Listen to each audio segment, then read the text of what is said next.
Hello বন্ধুরা, weekend মানে সপ্তাহ শেষে একটু স্বস্তি পাওয়া। উইকেন্ড মানে সবাই মিলে অনেকটা সময় একসাথে কাটানো। উইকেন্ড মানে সবাই মিলে একটু আড্ডা মারা, হই হুল্লোড়, আনন্দ করা, মজা করা। উইকেন্ড মানে একটু ভালো মন্দ খাওয়া দাওয়া, আর সেটা যদি বাড়িতে বসেই রান্না করে খাওয়া যায়, ক্ষতি কোথায়? হ্যাঁ বন্ধুরা, প্রথমে আমার ব্লগে আপনাদেরকে স্বাগত জানাই। আজকে আমি নিয়ে চলে এসেছি নতুন একটি ব্লগে সুন্দর একটা মজাদার রেসিপি নিয়ে। আপনারা দেখেই বুঝতে পারছেন রেসিপিটা কী হতে চলেছে। রেসিপিটা হলো হাক্কা নুডলস। সম্পূর্ণ রেস্টুরেন্ট স্বাদে, রেস্টুরেন্ট স্টাইলে বাড়িতে বানিয়ে ফেলবো এই রেসিপিটি বানাতে যা যা উপকরণ লাগবে সেটা আপনাদের সাথে শেয়ার করব। আর ভিডিওটা আপনারা শেষ অবধি দেখতে থাকুন। ভালো লাগলে লাইক, শেয়ার, কমেন্ট, চ্যানেলটা সাবস্ক্রাইব অবশ্যই করে দেবেন। আর পাশে থাকা বেল আইকনটি প্রেস করে দেবেন, যাতে আমি নতুন নতুন রেসিপি নিয়ে আপনাদের কাছে পৌঁছে দিতে পারি। তো রেসিপিটা শুরু করার আগে এই রেসিপির জন্য কি কি উপকরণ লাগবে সেগুলো আপনাদের সাথে শেয়ার করি। আপনারা বাড়িতে ঠিক এইভাবে বানিয়ে ফেলবেন উইকেন্ডে, দেখবেন উইকেন্ডটাও আপনাদের খুব সুন্দরভাবে শুরু হয়ে যাবে। তো প্রথমে আমি এখানে নিয়ে নেব চিং সিক্রেট কোম্পানির ভেজ হাক্কা নুডলস। আপনারা চাইলে যে কোনো কোম্পানিরই নিতে পারেন। তারপরে নিয়ে নেব 50 থেকে 75 গ্রামের মতো বিনস, একটা গোটা গাজর, একটা গোটা ক্যাপসিকাম। আমি গোটা ক্যাপসিকামটা দেবো না, যদিও আমি হাফ দেবো। একটা মিডিয়াম সাইজের আলু আর 2টো কাঁচা লঙ্কা। প্রথমে আমি গাজরটা আর বিনসটাকে সুন্দর করে জলে ধুয়ে নেব। তারপরে আমি গ্যাস ওভেনে কড়াটাকে বসিয়ে দিয়ে ওতে আমি জল গরম করে নেব হাক্কা নুডলসটা বয়েল করার জন্য। তো কড়াতে আমি জল দিয়ে দিলাম। এবার জলের মধ্যে আমি একটু দিয়ে দেবো সানফ্লাওয়ার অয়েল। সানফ্লাওয়ার অয়েলটা দেওয়ার কারণ এটাই, আমি যখন হাক্কা নুডলসটা বয়েল করব যাতে না হাক্কা নুডলসটা জড়িয়ে যায়। তেলটা দিয়ে দিলে হাক্কা নুডলসটা ঝরঝরে থাকে। এবারে আমি গাজরটাকে সুন্দর করে ধুয়ে নেওয়ার পরে গাজরটাকে আমি সুন্দরভাবে রেস্টুরেন্ট স্টাইলের মতো কুচিয়ে নেব। বেশি পাতলা করেও কাটবেন না, বেশি মোটা করেও কাটবেন না। আপনাদেরকে প্রথমেই বলেছি, এর আগের ব্লগেও বলেছি, যে কোনো রান্নার মেন ইম্পর্টেন্ট পার্ট হলো যে কোনো সবজি সুন্দর করে কাটা। প্রথমে দর্শনধারী, তারপর বাদ বিচারি। তো সুন্দর করে আপনারা এইভাবে কেটে নেবেন। তো গাজরটা আমার কাটা হয়ে যাওয়ার পর এরপরে কেটে নেবো বিনসটাকে। বিনসটাকেও আমি রেস্টুরেন্ট স্টাইলের মতো আড়াআড়িভাবে কেটে নেব।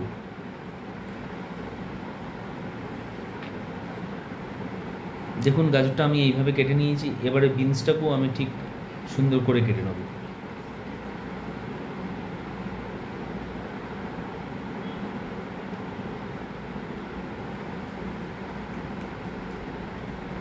বিনসটাকেও আমি এইভাবে কেটে নিলাম।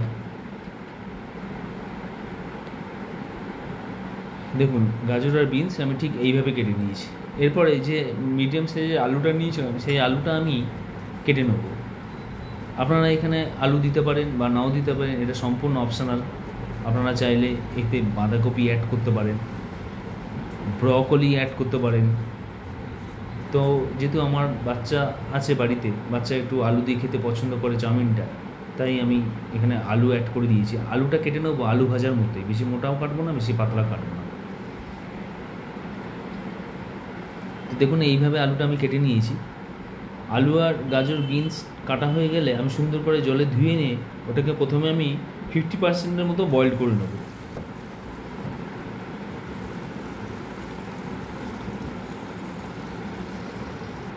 প্রথমে গ্যাসে আমি গাজর, বিনস আর আলুটাকে বয়েল করে নেব।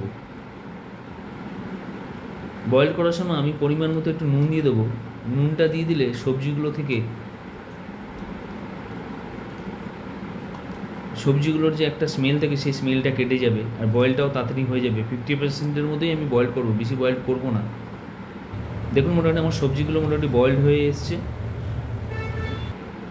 এবারে যে জলটা কড়াতে গরম করেছিলাম তাতে আমি হাক্কা নুডলসটা দিয়ে দেবো। দিয়ে হাক্কা নুডলসটাকে আমি বয়েল করে নেবো। হাক্কা নুডলসটা ওই 50% মতো বয়েল করবো, বেশি বয়েল করবেন না। বেশি বয়েল করে ফেললে তাহলে রান্না করতে পারবেন না, পুরো মাখামাখি হয়ে কাদাকাদি হয়ে যাবে। সেটা যেন না হয় সেটা দেখে রাখবেন। বয়েল করার সময় অবশ্যই নজর রাখবেন যেন না খুব বেশি বয়েলড হয়ে যায়। এবারে আমি ক্যাপসিকাম হাফ আর দুটো গোটা গোটা কাঁচা লঙ্কাকে সুন্দর করে কুচিয়ে নেব। আপনারা এখানে দুটো জায়গায় অনেকগুলো লঙ্কাই ব্যবহার করতে পারেন, যেহেতু আমার বাড়িতে বাচ্চা আছে সেই জন্য আমি দুটো লঙ্কাই নিয়েছি। এরপরে দেখুন আমার মোটামুটি নুডলসটা 50% বয়েল হয়ে গেছে। এবার আমি গ্যাসের ফ্লেমটাকে বন্ধ করে দিয়ে নুডলসটাকে আমি এদের জল ঝাড়া ঝুড়িতে ঝাড়িয়ে নেব সুন্দর করে। যেহেতু আমি এতে সানফ্লাওয়ার অয়েল অ্যাড করে দিয়েছিলাম, তাহলে আমার নুডলসটা গায়ে গায়ে জড়িয়ে যাবে না, সুন্দর ঝরঝরে থাকবে। এবার আমি নিয়ে নেবো একটা ডিম। প্রথমেই কেন ডিম নিয়ে নিলাম, প্রথমে আমি কি করব, ডিমটাকে আমি ভেজে নেব, ডিমটাকে ভুজিয়ার মতো ভেজে নেব। প্রথমে ডিমটাকে ভুজিয়ার মতো ভেজে নেওয়ার কারণটা এটাই, প্রথমে যেহেতু আমি কড়াতে রান্না করব, কড়াতে প্রথমে যদি আমি ডিমটাকে ভেজে রেখে দিতে পারি তাহলে কী হবে, খাটনিটা কম হয় আর সময়টাও কম যায়। তো কড়াটা আমি প্রথমে গরম করে নেব, তারপরে আমি ডিমটা ভুজিয়ার মতো ভেজে নেব সুন্দর করে। ডিমটা ভাজা হয়ে গেলে আমি ওই কড়াতেই হাক্কা নুডলসটা রেডি করে ফেলব।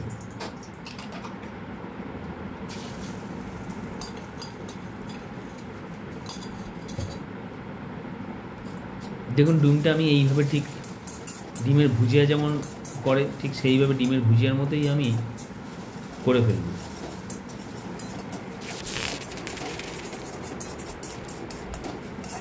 মোটামুটি একটু লাল লাল করে ফ্রাই হয়ে গেলে আমি ডিমের ভুজিয়াটাকে এবার তুলে নেব। ডিমের ভুজিয়াটা ভাজা হয়ে গেছে, যেহেতু আমি এটা চাউমিনে অ্যাড করব সেই জন্য ডিমের ভুজিয়াটাকে আমি ভেজে নিয়েছি। ডিমের ভুজিয়াটা তুলে নেওয়ার পরে কড়াটা আবার বসিয়ে দেবো।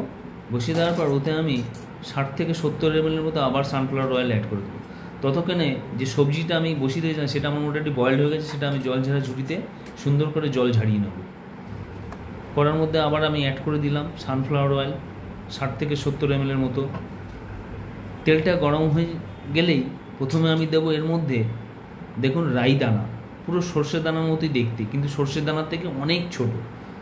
এটা সাধারণত সাউথ ইন্ডিয়ানরা ব্যবহার করে থাকে ইডলি ধোসা সাম্বারের চাটনি করার ক্ষেত্রে হোক বা ওদের নানান রান্নার কাজে ওরা ব্যবহার করে। তো আমি এখানে চাউমিনের জন্য ব্যবহার করলাম। এরপরে আমি দিয়ে দিলাম কুচিয়ে রাখা ক্যাপসিকাম আর কাঁচা লঙ্কাগুলো। এবার সুন্দর করে এটাকে নেড়ে নেব।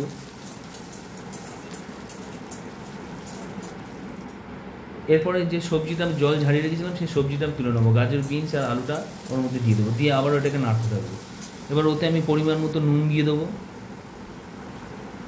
আপনারা চাইলে এর মধ্যে গোলমরিচের গুঁড়ো অ্যাড করতে পারেন, কিন্তু আমি গোলমরিচের গুঁড়ো অ্যাড করলাম না। আমি অ্যাড করি কিন্তু অ্যাড করলাম না, তার কারণটা আমি পরে বলছি। এরপর আমি অ্যাড করে দেবো, দেখুন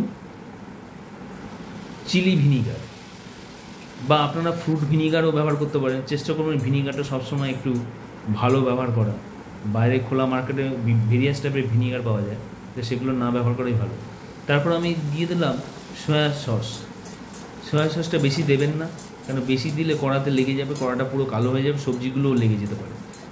আর এই সময় সয়া সসটা দেওয়ার সময় আপনারা চেষ্টা করবেন গ্যাসের ফ্লেমটাকে মিডিয়াম রাখা, বেশি হাই ফ্লেম দেবেন না। দিয়ে সুন্দর করে সবজিগুলোকে ভিনিগার আর সয়া সস দিয়ে মাখামাখি করে নেড়ে নেবেন। দেখুন মোটামুটি লাল লাল করে ফ্রাই হয়েছে। তারপরে আমি ওদের পরে তুলে দেবো জল ঝাড়িয়ে রাখা নুডলসগুলো। দেখেছি নুডলসগুলো কত সুন্দর ঝরঝরে হয়েছে। এবার দিয়ে দেবো পরিমাণ মতো নুন, দিয়ে এটাকে সুন্দর করে আমি মাখিয়ে নেবো। সবজিগুলোর সাথে নুডলসটাকে সুন্দর করে মাখিয়ে নেবো। আমি কেন গোলমরিচের গুঁড়ো দিলাম না, তার কারণ একটাই, কেন গোলমরিচের গুঁড়ো দিলে একটু ঝাল ঝাল লাগে, একটু স্পাইসিও লাগে, খুব সুন্দর টেস্টও হয়। এটা সাধারণত আমি দিই, কিন্তু আজকে দিলাম না এই কারণে, কারণ আমি এতে একটা মশলা অ্যাড করব। মশলাটা হলো ম্যাগি মশলার স্পাইসি একটা মশলা আছে, সেই স্পাইসি ম্যাগি মশলাটা আমি এতে অ্যাড করব। তো সেই জন্য আমি গোলমরিচের গুঁড়োটা দিলাম।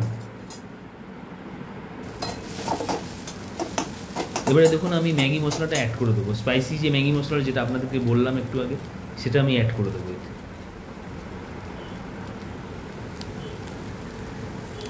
দেখুন নুডলসটা কত সুন্দর, পুরো রেস্টুরেন্টের মতোই লাগছে, রেস্টুরেন্টের মতোই সুন্দর রান্না করা হচ্ছে। এবারে দেখুন আমি এতে অ্যাড করে দিলাম ম্যাগি স্পাইসি মশলা। আমার রান্না মোটামুটি অলমোস্ট কমপ্লিটের দিকে। শুধু ডিমের ভুজিয়াটা যেটা করে রেখেছিলাম সেটা অ্যাড করে দিলে আমার মোটামুটি রান্না হয়ে যাবে। কেন বেশি যদি রেখে দিই তাহলে আমার নুডলসটা করার মধ্যে জড়িয়ে যাবে, কারণ আমার সব কিছুই রেডি করেই আমি রেসিপিটা বানাচ্ছি। আমার রেসিপিটা মোটামুটি প্রায় শেষের পর্যায়ে, আমি শুধু ডিমের ভুজিয়াটা অ্যাড করে দেবো। এবার আমি ডিমের ভুজিয়াটা অ্যাড করে দিলাম, দিয়ে এটাকে সুন্দর করে নেড়ে নেবো, দিলে আমার রেসিপিটা কমপ্লিট। মানে আমার হাক্কা নুডলস পুরো রেস্টুরেন্টের স্বাদের মতো, রেস্টুরেন্টের স্টাইলের মতো রেডি। দেখুন বন্ধুরা, রেসিপিটা খুব সুন্দর লাগছে, রেস্টুরেন্টের মতোই লাগছে। আপনারা উইকেন্ডে বাড়িতে বসে এইভাবে বানিয়ে দেবেন, দেখবেন বাচ্চারাও বাইরে যেতে আর চাইবে না, বাড়িতে বসে এই রেস্টুরেন্টের স্বাদ পেয়ে যাবে। হয়ে যাওয়ার পরে আপনারা এইভাবে বাচ্চাদেরকে সার্ভ করে দিন, একটু টমেটো কেচাপ হোক বা চিলি কেচাপ দিয়ে একটু সার্ভ করে দিন, যদি চিলি কেচাপ খেতে ভালোবাসে। তো বন্ধুরা, নিশ্চয়ই ভিডিওটা ভালো লেগেছে। ভিডিওটা ভালো লাগলে লাইক, শেয়ার, কমেন্ট অবশ্যই দেবেন। ভালো থাকবেন, সুস্থ থাকবেন। Tata, bye bye.